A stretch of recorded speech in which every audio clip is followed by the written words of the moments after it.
মুখ্যমন্ত্রী মমতা বন্দ্যোপাধ্যায়ের কড়া বার্তার পরে জমি দখলের অভিযোগে গ্রেফতার শিলিগুড়ির দাপুটে নেতা দেবাশিস প্রামাণিক। শিলিগুড়ির মেয়র গৌতম দেবের ঘনিষ্ঠ বলেই পরিচিত দেবাশিস।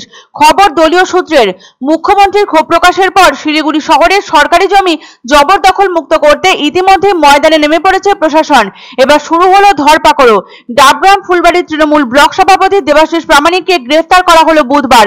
তাকে গ্রেফতার করেছে শিলিগুড়ি পুলিশ কমিশনারেটের স্পেশাল অপারেশন গ্রুপ।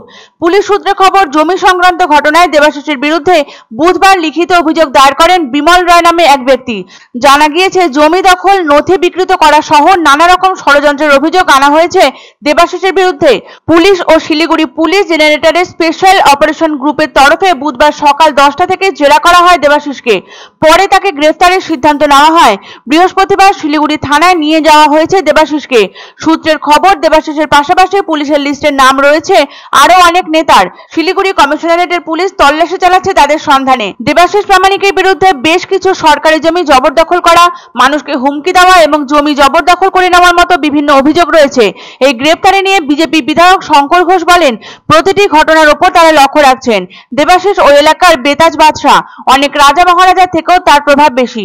সম্পদে ক্ষমতাশালী ওই নেতা 2026 সালের বিধানসভা নির্বাচনে টিকিটের দাবিদার হয়ে উঠতে পারেন বলে অন্য কোনো তৃণমূল নেতা দেবাশিসকে গ্রেফতার করিয়ে দিলেন কিনা তাও নজরে রাখছেন মানুষ। পুলিশ সূত্র থেকে পাওয়া খবরে নবান্নের সবুজ সংকেত নিয়ে গ্রেফতার করা হয়েছে ওই শীর্ষ নেতাকে।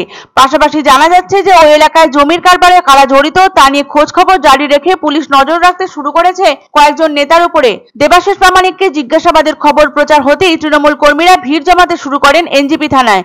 ভিড়ের মধ্যে পুলিশ শিলিগুড়ি থানায় নিয়ে চলে যায় দেবাশিসকে। দেবাশিসের গ্রেফতারি নিয়ে চাপানোতর চলছিল বুধবার সন্ধ্যে থেকে। তবে রাতে পুলিশ সূত্রে জানা যায় তিনি গ্রেফতার হয়েছেন। উল্লেখ্য, জোর করে জমি দখলের অভিযোগে রাজ্যের নানা প্রান্ত থেকে ক্রমাগত এসেছে তৃণমূলের অন্তর্দ্বন্দ্বের অভিযোগ। তৃণমূলের শীর্ষস্থানীয় সব নেতাদের কড়া বার্তায় তপ্ত হয়েছে শহর কলকাতা। সরকারি জমি দখল নিয়ে কয়েকদিন আগে ক্ষোভ প্রকাশ করতে দেখা যায় স্বয়ং মুখ্যমন্ত্রীকেও। জবরদখল নিয়ে মমতার কড়া সতর্কবার্তার পরে কার্যত নড়ে চড়ে বসে পুলিশ প্রশাসন। এরই মধ্যে উত্তরবঙ্গের রাজনীতির পাড়ায় জোর চর্চা শুরু হলো দেবাশিস প্রামাণিকের গ্রেফতারি নিয়ে। এই প্রসঙ্গে জানতে চাওয়া হলে ফুলবাড়ি INTTUC সভাপতি সুকান্ত কর বলেন, দেবাশিসের গ্রেফতারির খবর সংক্রান্ত কোনরূপ তথ্য তাদের কাছে এসে পৌঁছয়নি। মুখ্যমন্ত্রী মমতা বন্দ্যোপাধ্যায়ের নির্দেশিকা অনুযায়ী দোষীদের অবশ্যই গ্রেফতার করা উচিত, তবে বিনা অপরাধে দোষী সাব্যস্ত করে গ্রেফতার করাটা যুক্তিযুক্ত নয়। একসময় কংগ্রেস করলেও পরে তৃণমূলে যোগ দেন দেবাশিস প্রামাণিক। বিভিন্ন সময় নানা অভিযোগ উঠেছে দেবাশিসের বিরুদ্ধে, তবে সেসব নিয়ে থানা পুলিশ করার খুব একটা সাহস দেখাতে পারেনি কেউই। তবে মুখ্যমন্ত্রীর কড়া বার্তার পরে প্রশাসনের তৎপরতায় গ্রেফতার করা হয় সন্দেহভাজন তৃণমূল নেতা দেবাশিস প্রামাণিককে।